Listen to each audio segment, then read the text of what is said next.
Hey everybody, Mason here, CNA Games, episode 3 of bulking up our inventory.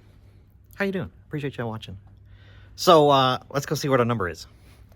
It's been a bit of a lackluster week. It's not an insane amount. Let's see if I can get this spin around here and see where you guys can see it. 58 and 39. 58,039 cards.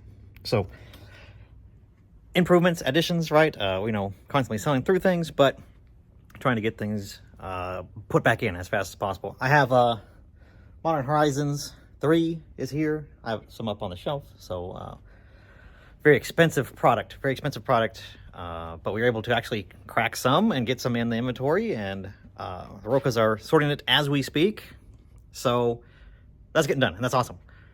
Gonna have that stuff in for the release weekend.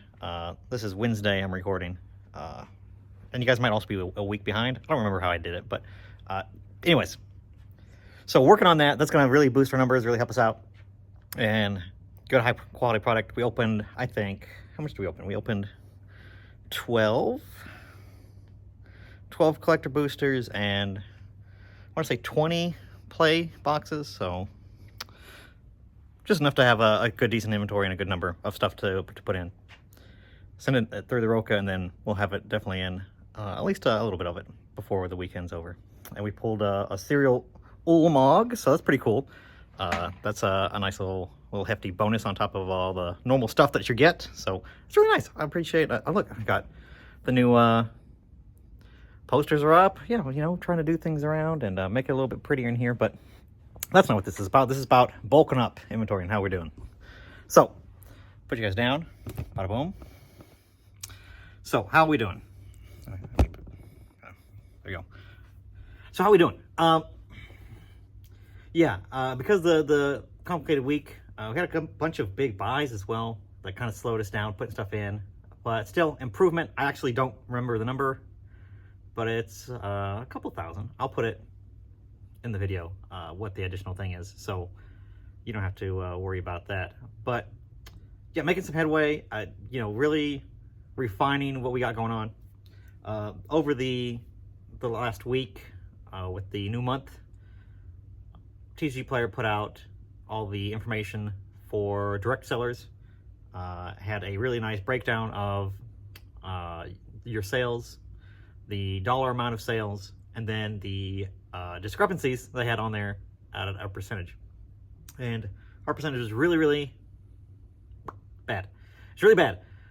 It was like 9 something percent. So we had 7,800 cards sold on direct for the last month, and then we had 500 and some odd discrepancies. Huge. That's a really very big number. Unacceptable by anybody's standard, but definitely far and above the 2% that direct is supposed to be doing. So we are addressing that, making sure that we have things pinned down. We are getting better all the time.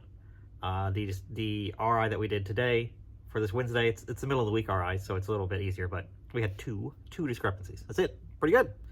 So that's good. That's a really good feeling, that to see, know where we're at, but also see that we are already doing much better than what we were the last month. That's huge. So really focusing down on conditioning. Condition issues were the big killer for us. It was many times over the, missing cards, something like that. So really conditioning, making sure that we are conditioning things correctly. Everybody's getting on the same page. Everybody's doing things the same way, and looking at and making sure that the damage that they see is measured in the same way. I talked about previously, I have them actually right here. I have these little TCGplayer templates I have for all the different types of damage or issues that a card could have. So we've been really going over those and hitting those and make sure that we're all on the same page. From the RIs that we were getting back, I actually have a list of this. This is the SEI. This is your inventory that they return to you, and then they have a breakdown of the card, and then what you thought it was, and then what they deemed it to be. And some of them are credits because they were either in better condition that they actually purchased, or you know, if we were supposed to send in a moderately played card and it's a lightly played card, on many occasions they will just buy that card and then give you a credit for whatever the difference is for the next direct seller. So that's pretty good.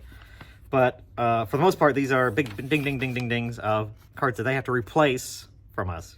So I went through the cards and I looked at them and went over them with most of the employees. Most of the employees at this point have looked at them, but I think there's one I haven't got to yet. But going over this stuff and making sure that this stuff, because this is the only way that we have to say this is a card in our inventory. We think it's this, and then TCGplayer said no, it's not. It's this. So being able to have this piece of paper and have them explain either we're too harsh or not harsh enough on a certain card is very valuable. It's very valuable for the employees to see and make sure that we're all on the same page. And whether we agree or not really isn't important. Just the fact that that is how they are measuring it at TCGplayer and how they are doing it is important, and that we understand what that looks like on an actual physical card. So huge. That's a huge thing to look for, and a huge training tool that I have to try to help the employees do a better job. Now, yeah, hammering down on conditioning is just going to be something that we're going to have to do on every step of the process. You know, when we go to buy a card from somebody, when we go to prepare it to go through the Roca, when we go and put it away after the sort's done and go to put it in these boxes and, you know, into the sorts, all that stuff are all opportunities for us to look at a card and correct a condition if we think the card is not that correct condition. So that and focusing on that and kind of empowering the employees to do that and kind of encouraging them to do that is really going to help this number. We had a bunch of sorts that we had previously done before these employees came on that were sitting in the back, and a lot of them we are working through now, and there are issues with them not measuring up to how the employees currently have been taught to condition stuff. So we kind of have a backlog of stuff that was not conditioned correctly that we sent through and put in the boxes, and then now we're getting dinged on that stuff. But now we're got through most of that stuff. Most of it. I think we still have some of the stuff over there, but most of the stuff we're getting through, and we're being able to actually stuff that these current employees, with all the current steps I've had to do to train them to make sure that they're matching up the best they can, should be improving now. So hopefully, like I said,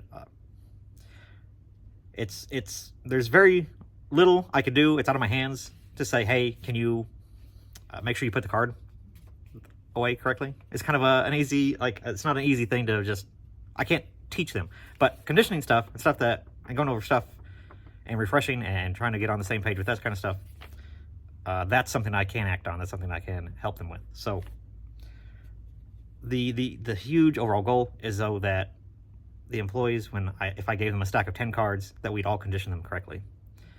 It may not be up to TCGplayer standards, or hopefully it is, right? But it may not always pass. There is discretion and things like that are going on. You know, points one way or another. If a card's really close to the edge, it can go one way or the other. You know, it just kind of depends.